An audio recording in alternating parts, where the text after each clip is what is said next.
Before I begin this video, I want to make it clear that every other scripted video I'm going to be posting on BitChute exclusively, so make sure to subscribe to me there. There will be a lot of BitChute exclusive content in the future. There's a bit now. I'm smarter than you and not an elitist. Hey, it's Prince of Queens, and if you've ever been in any far leftist environments, or even just used social media at all, ever, you've probably noticed that in between unsolicited apologies about their own privilege, blocking people who've beaten them in arguments, or even just showing them new information, and posting memes about #BrokeLife or the struggle is real, leftists essentially unanimously still believe, yeah, I'm fucking better than you, okay? Much better than you. You are garbage, okay? However, I spent almost an hour searching really hard for a clip of a single Democrat who wasn't a democratic socialist, talking in any detail about how there is a huge portion of the Democratic Party that are corporate elitists, but I simply couldn't find it. You see, I think that's because people, by and large, have a fairly skewed vision of what elitism looks like, at least when coming from the left. You grow up thinking that to be Republican, you gotta be white, rich, and racist. And I tell people, who told you that? Well, I saw it in a movie. And that's all you've ever seen of that.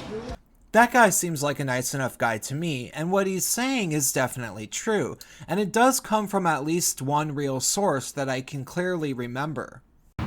This is an impressive crowd, the haves and the have-mores. Some people call you the elite. I call you my base.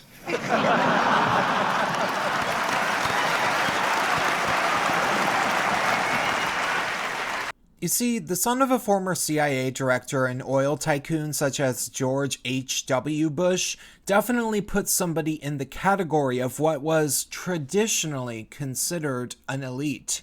However, when you actually spend time around leftists, you begin to realize that one of the absolute least cool things that you can ever do in their circles is to brag about your wealth or status.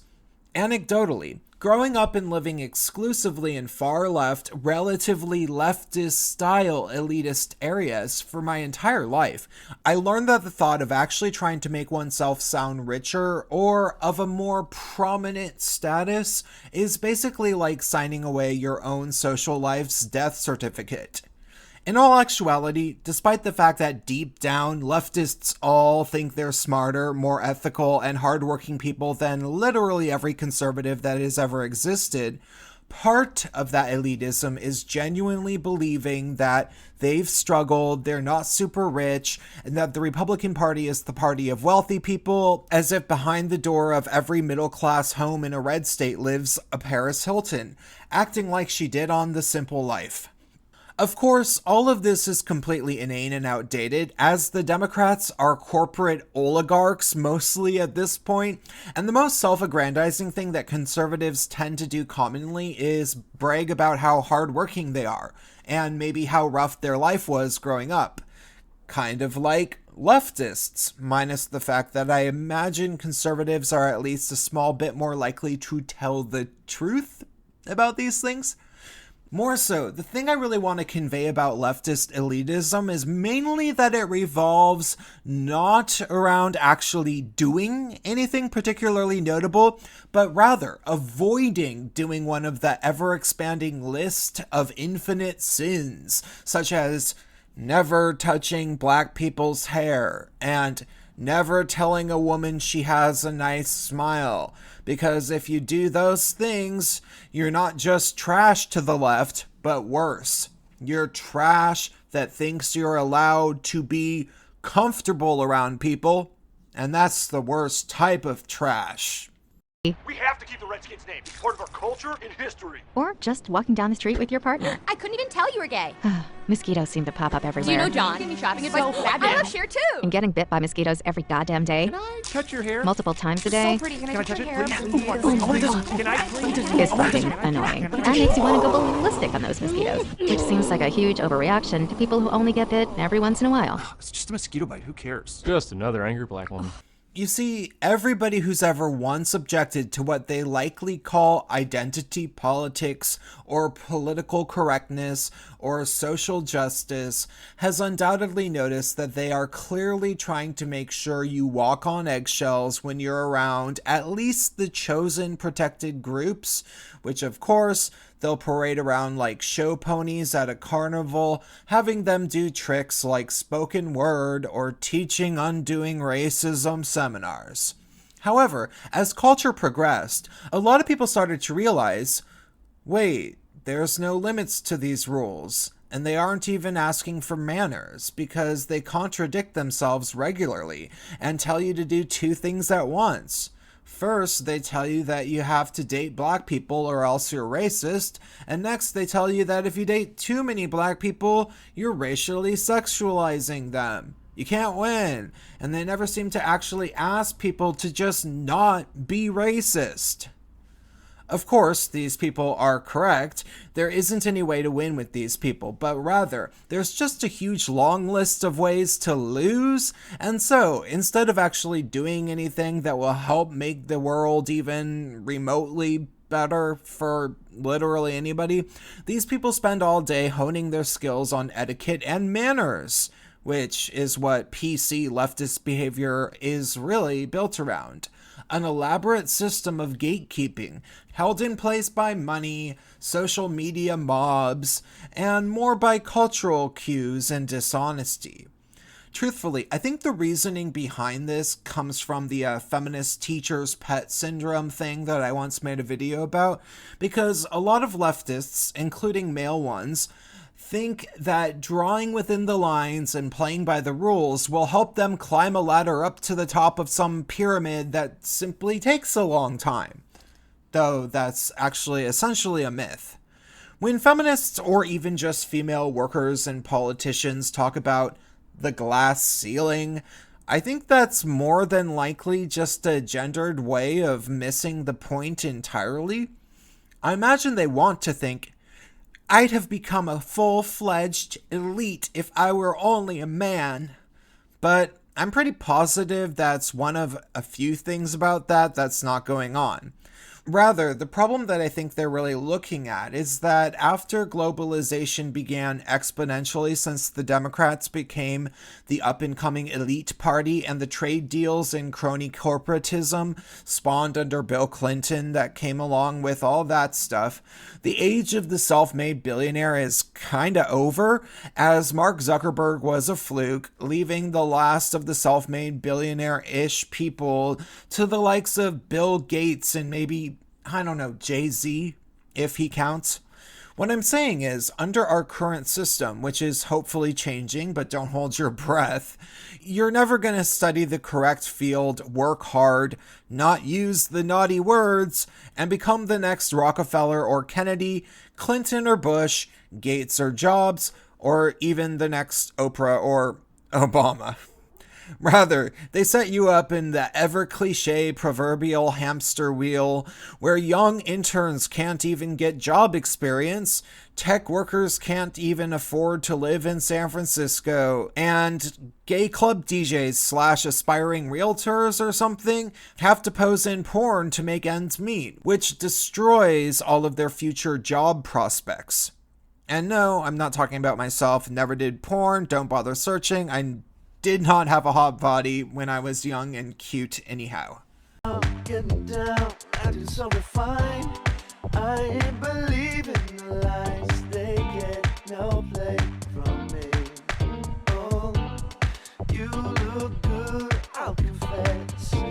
Even though I don't get the way you dress, don't work so hard to impress. There's something else I see.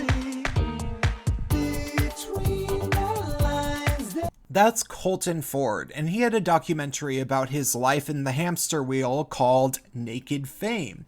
And it was actually pretty entertaining and made his reality look a lot less glamorous than it kind of seems there.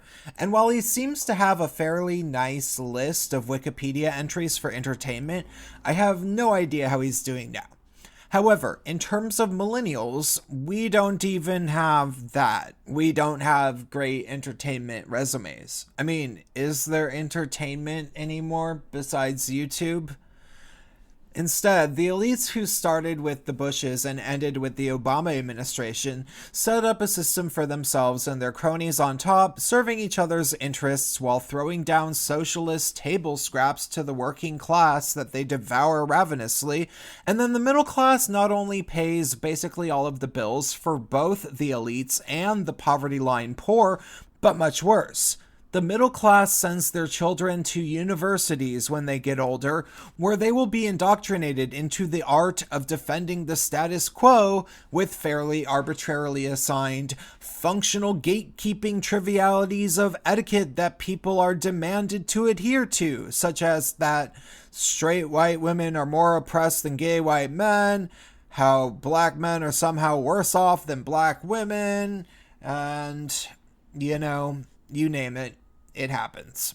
And each and every one of these standards will have new etiquette based around it. And the only race for anybody is thus a race to the bottom. You can never really win, you only lose, and you can lose many, many different times. Which is what they should really teach you in school. Ultimately, the kind of awkward part is that the reason for all of this is so basic that it would almost be hilarious if it weren't for the fact that millions of people have died as a result of this and it's destroyed our economy. And it's somewhat surprisingly best said by Steve Bannon in this clip with Sargon, who's somebody that has spent his entire life around both working class people and leftist elites. You see, when he describes the house of cards that we're all keeping propped up in our hamster wheels, he says, 100 people show up at UKIP rally for Nigel Farage, or the first 100 people that showed up at the Brothers of Italy thing with Giorgia Meloni. You give me a chance to be governed by the first 100 people when I talked at Front National at Le Pen. Give me the first 100 of any of those versus the first 100 that show up at the party of fucking Davos, a Davos man with his little badge. Give me the choice. I'll take those any day of the week. They have more common sense, more decency, more understanding of human nature. They're just good people. Okay? So we've seen what the geniuses do. And but your audience should understand one other thing. This is why I keep saying the accusation they did today at Bloomberg, the accusation of anti-Semitism, of nativism, of xenophobia, of racism, when they go to those accusations, you got them. And here's why. And that's why I say wear the accusation as a badge of honor, because they can't debate the merits. There is no defense of what they've done, of how they've bailed themselves out. Okay? And so they don't want to talk about it. They don't want to talk about the facts. What they want to do is talk about something else. And so they kind of make up.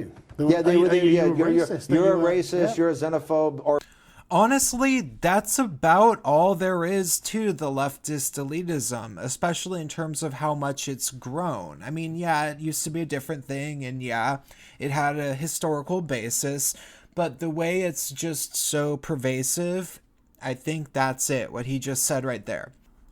Now, these people he's describing are people who've become successful during the Obama years, when the key to success was to ignore all of the many things wrong with Obama, ignore the bank bailouts, ignore the skyrocketing rent prices coming from Chinese-owned buildings, ignore the crazy feminism stuff, ignore the fact that people were trying to change words in the dictionary, and instead call other people racists, misogynist, transphobic, xenophobes that were Islamophobic, like a never-ending game of hot potato, because ultimately they aren't elite.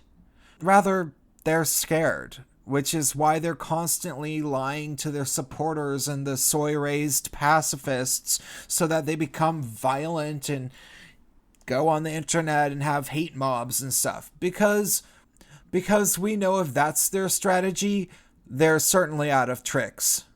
I mean, come on. They're obviously not just lying to everybody, but people are really, really eager to believe the lies, which is why people were so quick to forget about things like where the WikiLeaks, and I do mean leaks, not hacks, seemed to have really come from, if they ever even knew. whistleblowers go to significant efforts to get us material and often very significant risks.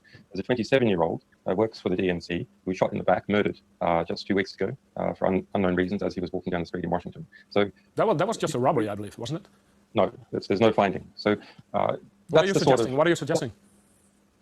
I'm suggesting that our sources take risks and they become concerned to see things occurring like that. But was he one of your sources then? I mean, we don't comment on who our sources are. Why make the suggestion? Alright, that's all I have to say for this video. Please remember to subscribe to me on BitChute. I really mean that. There's going to be more and more content exclusively over there. Follow me on Minds and make sure to subscribe to me on Subscribestar and tip me. I'm trying to make more and more content. Hopefully it's been a little bit more consistent to your liking. Okay, bye.